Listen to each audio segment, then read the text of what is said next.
Morning, good afternoon, and good evening sa inyong lahat na nanonood, nakikinig, at naghihintay ng mga kwento tungkol kay Mama Didit at sa buhay niya. So, for today's vlog, alam ko, na-miss nyo ako simula pa noon.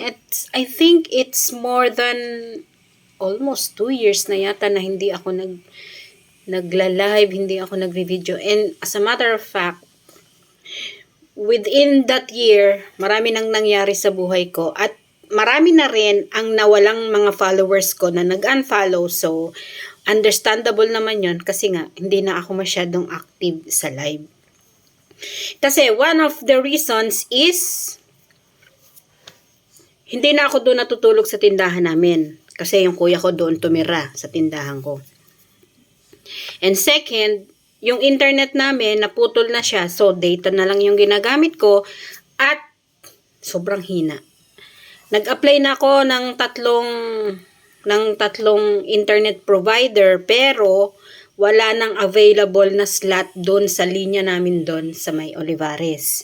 So, sa lahat ng mga naging kaibigan ko sa Facebook, sa YouTube, at sa mga naging kaibigan ko na hindi ako iniwanan habang hindi na ako nagla-live. Thank you so much sa inyong lahat. Especially kay Mami J, kay Wawa Weng, at saka kay Mami Queenie. Alam ko ang hirap kasi nung mga panahon na nagla-live ako, na andyan sila lahat lagi. Lagi akong may paraffol. At nakita ko naman yung suporta nila. Pero nung hindi ka na nagla-live, nakikita mo talaga kung sino yung naging kaibigan mo. At natutuwa naman ako sa kanilang tatlo. Although, alam ko naman na si Mami J, naging kaibigan ko siya. Tama. Naging kaibigan ko rin naman siya nitong nagla-live na rin ako. Pero, high school pa lang, nagkakakitaan na kami. Pero hindi kami ganun ka-close. At hindi rin kami nagkakaroon ng mga ganung pagkakataon na makapagkwentuhan. Pero anyway, yung mga bagay na ginawa ko noon sa aking live, hindi ko na siya nagagawa ngayon kasi nga, andito na ako sa bahay ko at dito na ako umuwi, dito na ako natutulog. So minsan, tanghali na ako nakaka-uwi sa tindahan namin.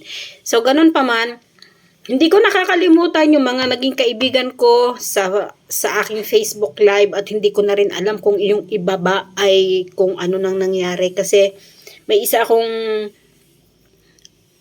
si nanay ano ba yon, Lida? So kung sino man po yung nakakakilala kay Nanay Lida, hindi ko alam kung may nangyari na ba siya sa kanya kasi dati nagla-live din siya eh. So, kung sino man po sa inyo yung nakakamiss kay Mama Didit, so eto na po tayo ngayon and hopefully makikita nyo pa rin naman ako, hindi lang sa live pero dito sa aking mga short videos lang. So anyway, thank you po sa inyong lahat na sumuporta sa akin, sa aking mga pinsan na lagi nagme-message din. At doon sa mga tao na alam ko naman na kahit pa paano ay natulungan ko sa munti kong paraan nung ako'y nagla-live. Thank you so much sa inyo and I hope to see you soon.